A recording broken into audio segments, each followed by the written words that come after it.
অন্নপূর্ণা যোজনা টাকা দিলে সকল মহিলাকে দিক, নাইলে কাউকে দেওয়ার দরকার নাই। এই কথাটাই সকলে এখন বলছে। তো এর একটা বড় কারণ আছে। কি কারণ না, আগে সরকারের বেলায় প্রত্যেকটা মহিলা কিন্তু বলেছিল যে আমাদের ভাতার দরকার নাই, আমাদের কর্ম হলেই হবে, আমরা কর্ম চাই।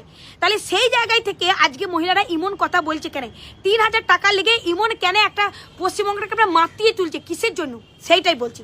কারণ সরকার প্রথমে বলেছিল 3000 টাকা করে সকল মহিলাকে দেওয়া হবে, তারপরে বললে ভেদাভেদ করে দেওয়া হবে। মহিলারা তাও মেনে নিল যে ঠিক আছে, যারা প্রকৃত গরিব তারা পাক, যারা বড়লোক তারা যেন না পায়। কিন্তু সরকার যে কথাটা বলছে সেই কর্মটা, সেই কাজটা কি সঠিক পরিমাণে হয়েছে? প্রশ্ন মহিলাদের এইখানেই। নিচে তলার একটা সততা ব্যক্তি নাই যে গরিব মানুষকে টাকাটা দিবে আর বড় লোকদেরকে লয়কো। তারা সর্বোপরি আগে নিজেদের যারা আছে, যাদের সাথে ছিলেন আছে, তাদেরকে সর্বোপরি আগে টাকাটাকে ঢুকিয়ে দিয়েছে। তাহলে মহিলাদের রাগ, মহিলাদের ক্ষোভ সেইখানে যে যারা গরিব আপনারা তাদেরকে দেন, যারা বড়লোক, যে বাড়ির বরকে সরকারি চাকরি করে, যে নিজে সরকারি চাকরি করে, যাদের 2তলা 3তলা বাড়ি, তারা সর্বাগে টাকাটা পেয়ে গিয়েছে। তাহলে বিক্ষোভটা সেইখানে।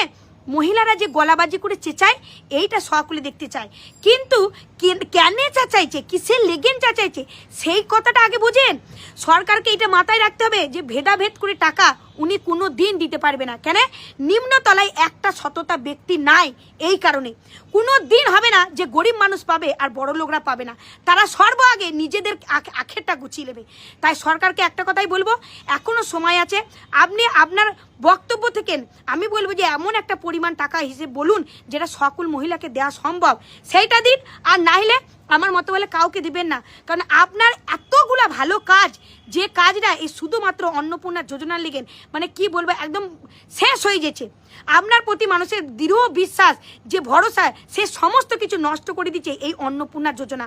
তাই আমাদের মতন মহিলারা তো বলবি, হয় বন্ধ করে দিন, আর নইলে এমন একটা অ্যামাউন্টের ঘোষণা করুন যেটা আপনার সাধ্যে সকল মহিলাকে দেওয়া যায়।